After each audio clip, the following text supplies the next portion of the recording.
우리가 이미 평화 인사를 나누긴 했지만 주위를 둘러보면서 오늘 다시 한번 인사하시면 좋을 것 같아요. 제 눈에도 낯선 분들, 처음 뵙는 분들도 있고 또 오랜만에 보는 얼굴들도 좀 있는 것 같아요. 주변을 둘러보면서 주님의 평화를 빕니다. 반갑습니다. 함께 인사하실까요?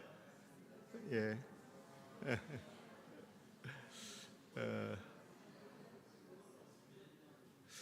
여러분도 같은 느낌이실지 모르겠는데 젊은 얼굴이 많네요.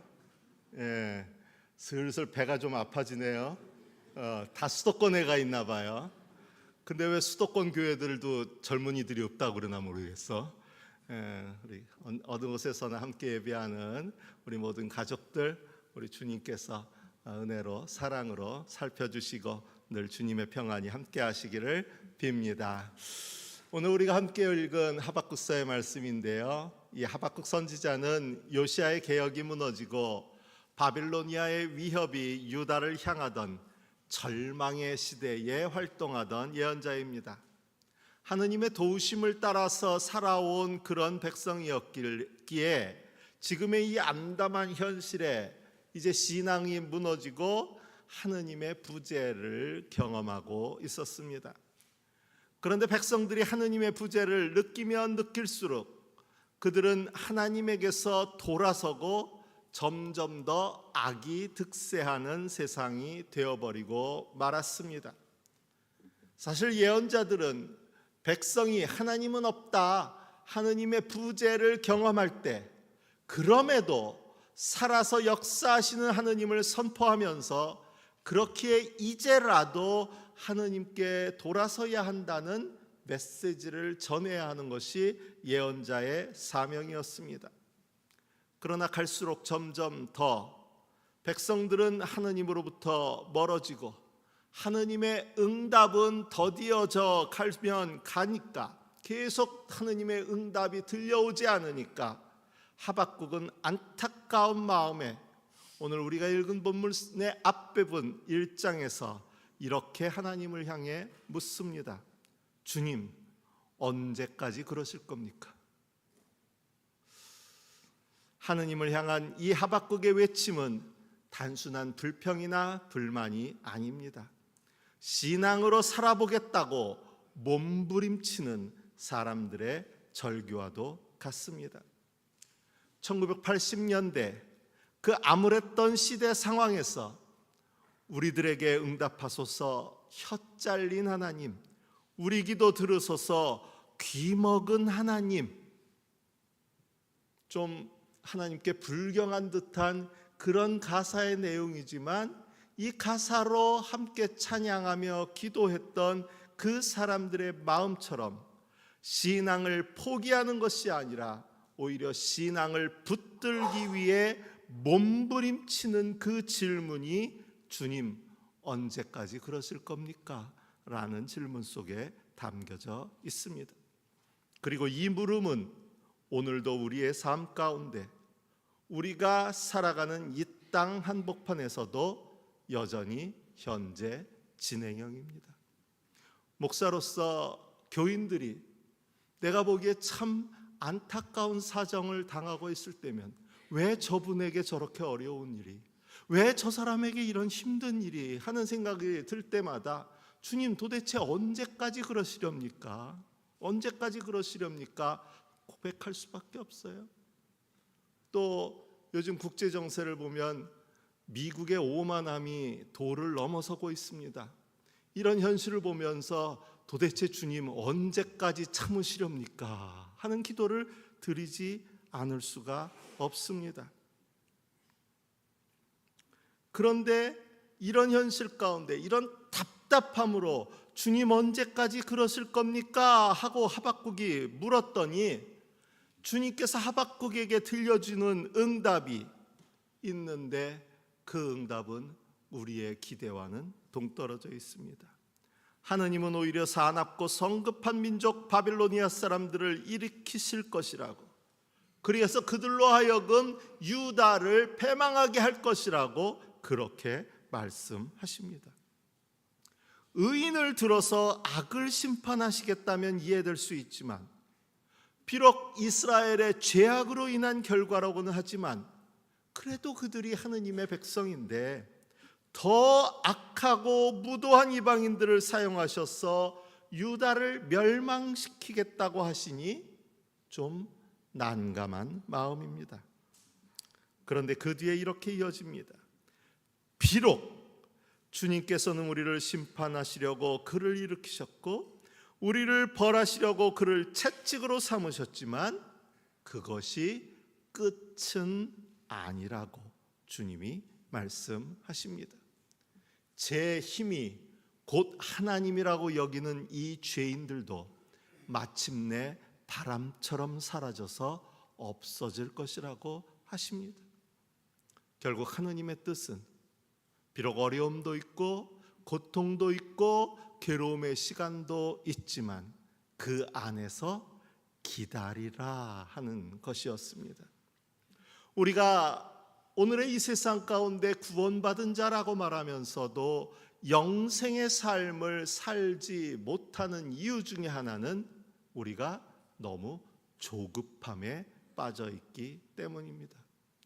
뭐든 빨리 이루어져야만 성공했다는 자부심을 갖고 조금이라도 늦어지면 실패나 거부로 받아들입니다. 그래서 기도할 때에도 기도하자마자 뭔가 결과가 나타나지 않으면 우리는 쉽사리 내 기도는 응답되지 않았다, 내 기도는 들으시지도 않았다라고 지레 실망하게 됩니다. 저는 과연 우리가 살아가는 이 시대에 대기만성이라는 이 사자성어가 아직도 유효할까 하는 의문이 듭니다. 아직 어린 아이들에게 6살, 7살 아이들에게 6세고시, 7세고시를 치르게 하고 거기에 실패하면 인생의 낙오자인 것처럼 만들어버리는 이런 사회가 과연 대기만성을 이야기할 수 있을까요? 의인은 믿음으로 산다라는 말씀은 비록 더디더라도 반드시 올 그때를 기다리며 살아간다는 의미입니다. 믿음은 암담한 현실 앞에서 체념하고 포기하는 것이 아니라 그럴수록 더욱 하느님을 붙들게 하는 힘인 줄로 믿습니다. 비록 더디더라도 그때를 기다리는 것, 그것이 바로 의인의 믿음입니다. 디모데후서의 말씀은 디모데를 향한 위로와 격려를 담고 있습니다. 디모데후서는 로마에 2차적으로 투옥된 바울이 이제 곧 순교를 앞두고 기록한 최후의 서신으로서 유언적 서신이라고도 합니다. 이제 바울은 죽음을 직감한 상태에서 이 글을 썼다는 이야기입니다. 그만큼 절박한 심정의 글이었습니다. 그 심정을 이해하고 읽을 때 우리가 읽은 6절 말씀에 다시 불을 붙이게 하다라는 말의 의미가 더 살아납니다. 헬라어 아나조피레인의 번역인데 다시를 뜻하는 접두사 아나와 살아있는 것을 뜻하는 명사 존이 결합된 형태로 죽었거나 아예 잊었던 것을 다시 살아나게 하다라는 의미입니다. 앞에 나오는 일깨워서와 비슷한 의미이지만 보다 극적인 표현을 사용하고 있습니다. 단지 기억을 불러오기보다는 그 느낌을 되살려서 그야말로 다시 불타오르게 하려는 의도가 담겨 있습니다. 가끔 성도들이 예전 처음 우리 고백교회를 시작할 때 그때 열심을 말씀하십니다. 기도하기에도 열심이었고 얼마 전에 또 듣다 보니까 뭐 화순까지 가서 물 듣다 오셨다 그리고 이 교회 읽으느라고 얼마나 수고하고 얼마나 이 교회를 사랑하고 눈물로 매달렸었던지 그 옛날에 그 열심을 이야기하십니다.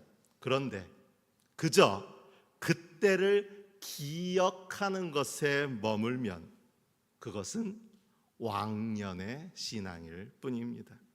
그때의 열정이 오늘 또 다시 불타오를 수 있어야, 그래야 오늘 우리에게 맡겨진 믿음의 길을 걸어갈 수 있습니다.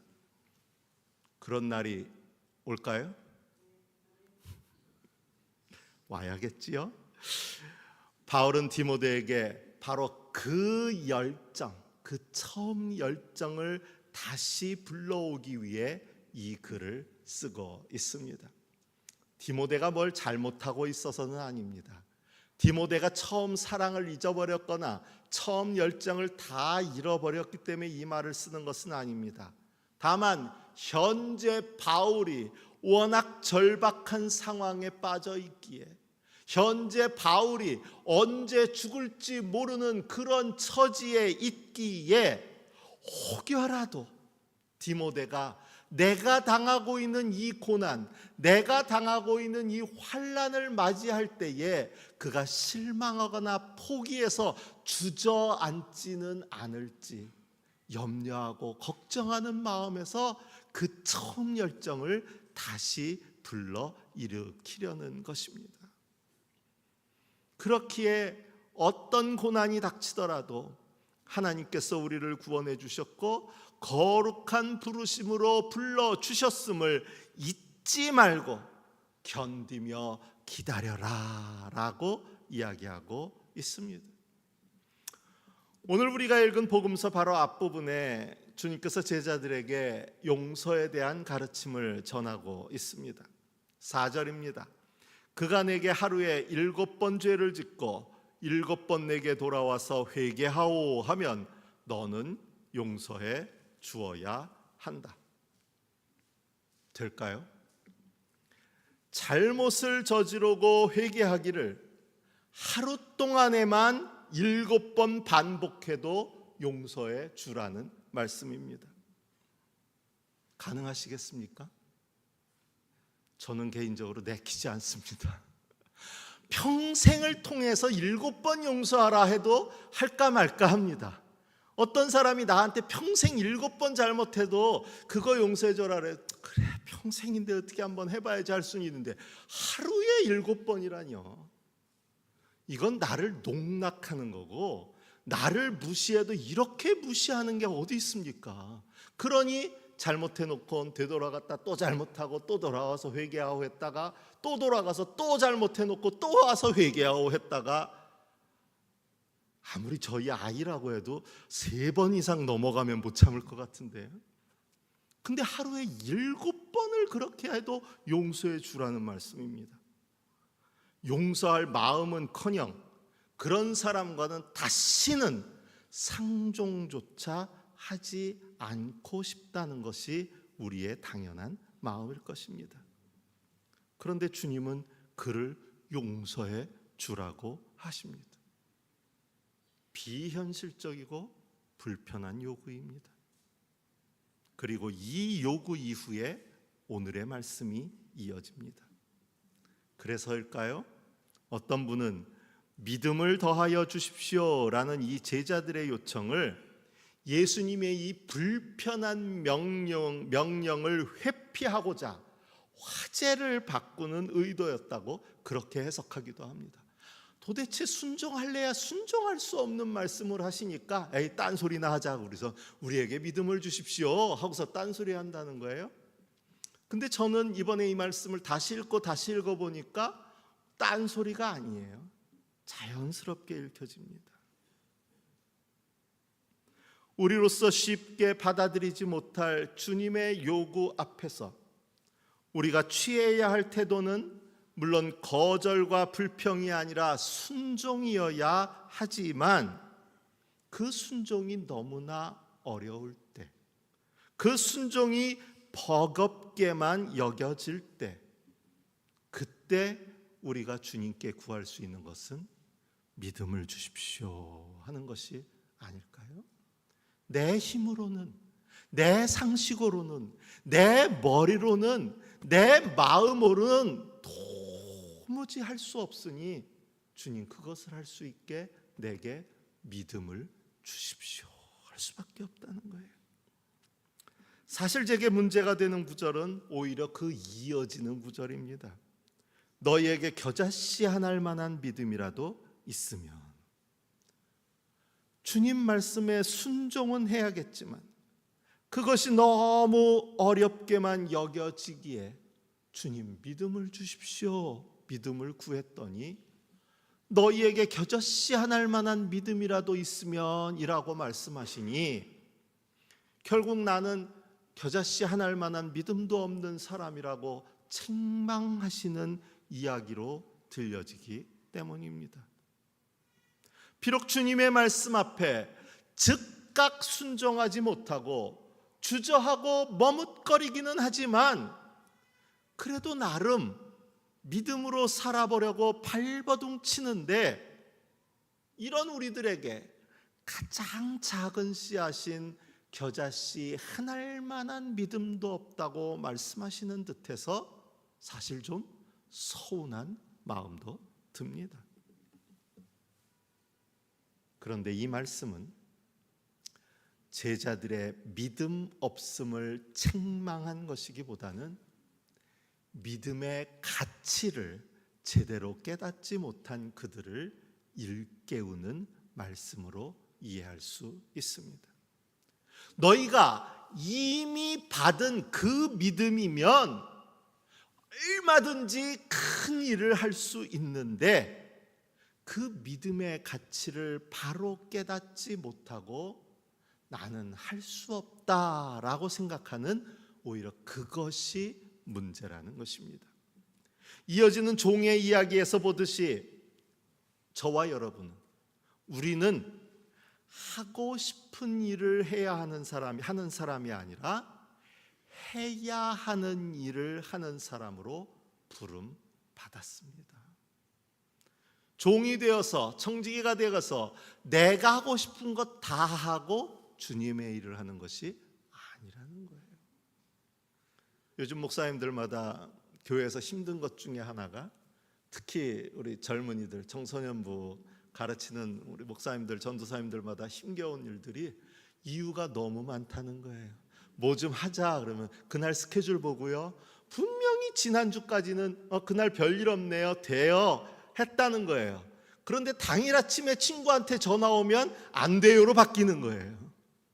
할 거 다 하고 내가 원하는 거 다 하고 그래도 할 거 없을 때 그때 하는 일이 되어버리고 있는 것이 너무 어렵다는 이야기를 하더라고요.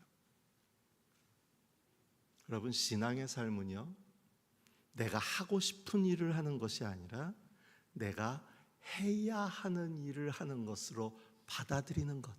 이 믿음의 길이 하고 싶어서가 아니라 해야 하는 일이기에 그 길을 따라 걷는 것, 이것이 바로 신앙의 길인 줄로 믿습니다. 주님께서는 바로 그 일을 하라고 우리에게 믿음을 주셨습니다. 다시 디모데서의 말씀을 생각하면 바울은 그대 속에 간직하고 있는 하나님의 은사라는 표현을 씁니다. 또 우리가 받은 은혜는 영원전에 그리스도 예수 안에서 우리에게 주신 것이라고도 합니다. 이 말씀에 비춘다면 우리 안에는 이미 하나님이 베풀어 주신, 그리고 그리스도 예수 안에서 우리에게 주신 믿음이라는 은사가 있습니다. 우리는 이 은사를 가지고 우리가 마땅히 해야 할 일을 하면 되는 것입니다. 염려하고 걱정하고 고민하지 말고 해야 할 일을 한 후에 기다리면 됩니다. 이런다고 되겠어? 염려하고 걱정하는 것은 주님의 몫이에요. 우리는 그저 해야 할 일을 하는 것뿐입니다. 우리에게 주신 믿음은 분명 산을 옮길 만한 믿음이고 뽕나무를 바다에 옮길 만한 그런 믿음입니다. 하루에 7번이라도 용서할 수 있는 믿음을 우리에게 주셨습니다. 그러나 그 일이 나타나기 위해서는 기다림이 필요합니다. 때로는 긴 기다림이 될 수도 있습니다. 저는 오늘 복음서 말씀에 마태복음 버전이라고 할 수 있는 이 산을 옮기는 믿음에 생각하면 우공이산의 이야기가 생각납니다. 많은 분들이 알고 계시겠지만 노인 우공은 집 앞에 두 산이 길을 막아서 자녀들이 출타하는 모든 일에 불편을 겪게 되니까 매일 조금씩 땅을 파서 이 산을 옮기기로 작정합니다. 앞에 산이 막고 있으니까 이 산을 좀 옮겨야겠다 싶으니까 매일 한 사, 두 사 파서 이 산을 옮기겠다고 작정합니다. 모두 동네 사람들이 다 저 노인네 요즘 같으면 치매네 하면서 비웃자 이 우공은 그들에게 이렇게 말합니다. 내가 죽더라도 내 후손들이 계속하면 언젠가 산은 옮겨질 것이라면서 이 작업을 계속하고, 그러자 결국 하늘이 그의 뜻에 감동해서 산을 옮겨주었다라는 그 이야기가 우공이산입니다. 저는 우공이 매일 산을 옮기는 일을 계속할 수 있었던 그 힘이 바로 언젠가 산은 없어질 것이라는 믿음에서 온 것이라고 생각합니다. 그 믿음이 없었다면, 이런다고 되겠어 라고 생각했다면 그 일을 계속할 수 없었을 것입니다.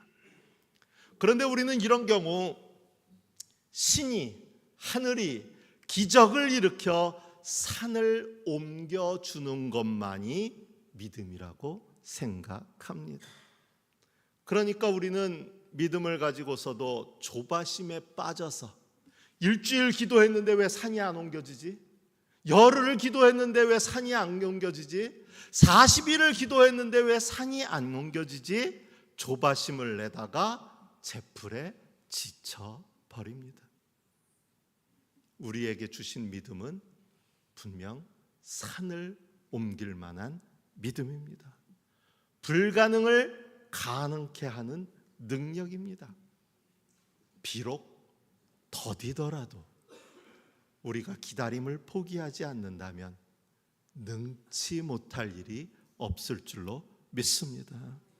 주님께서는 이미 이 믿음을 우리에게 주셨습니다. 저와 여러분이 이 믿음을 깨닫게 되기를 바랍니다. 오늘 세계 성만찬 주일, 성만찬을 함께 나눔으로써 세계의 모든 교회가 하나가 된다는 그 이상적인 꿈을 생각하는 날입니다. 그런데 지금 이 순간에도 수많은 교회들이 서로 교회라는 이름을 가지고서도 서로를 적대시합니다. 구교와 신교로 나뉘어 전쟁까지 했던 역사가 있고요. 지금도 서로 교파가 다르고 교단이 다르고 교회가 다르다고 다투고 싸우고 있습니다. 우크라이나와 러시아의 전쟁의 그 한복판에도 종교가 함께하고 있습니다. 러시아 정교회의 수장은 우리 하나님께서 푸틴을 도우셔서 저 우크라이나의 야만인들을 쓸어버리게 해달라고 기도까지 했던 것이 종교의 모습입니다. 성찬 같이 나눈다고 하나가 될 수 있을까요? 불가능하게만 여겨집니다. 그럼에도 오늘 우리가 이 세계 성만찬 주일 이 떡과 잔을 나누는 것은 주님께서 분명 이 떡과 잔을 통해, 이 상을 통해 우리를 하나가 되게 하시리라는 그 믿음을 포기하지 않았기 때문입니다. 바로는 아니열정, 비록 더디더라도 이 세상 모든 교회가 주님의 뜻 안에 하나가 되는 그날이 분명 올 줄로 믿습니다. 우리 교회 식구들만 생각해도 그렇습니다. 한 믿음으로 살아간다고 하면서도 얼마나 다릅니까? 다툴 때도 있습니다. 서로를 불편하게 할 때도 있습니다. 그러면서도 한 상에서 먹고 마십니다.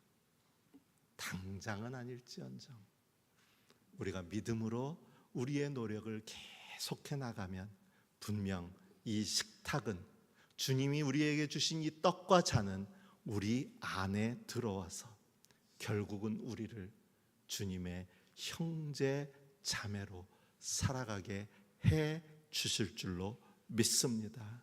비록 더디더라도 그 일은 분명 이루어질 것입니다. 이 믿음을 품고 오늘 하루도, 이 한 주간도 우리에게 맡겨진 믿음의 분깃을 살아내는 저와 여러분 되시기를 바랍니다. 주신 말씀을 마음에 새기며 묵상합니다.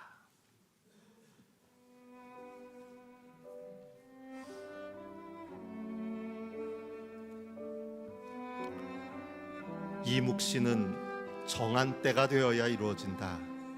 끝이 곧 온다는 것을 말하고 있다. 비록 더디더라도 그때를 기다려라. 반드시 오고야 만다.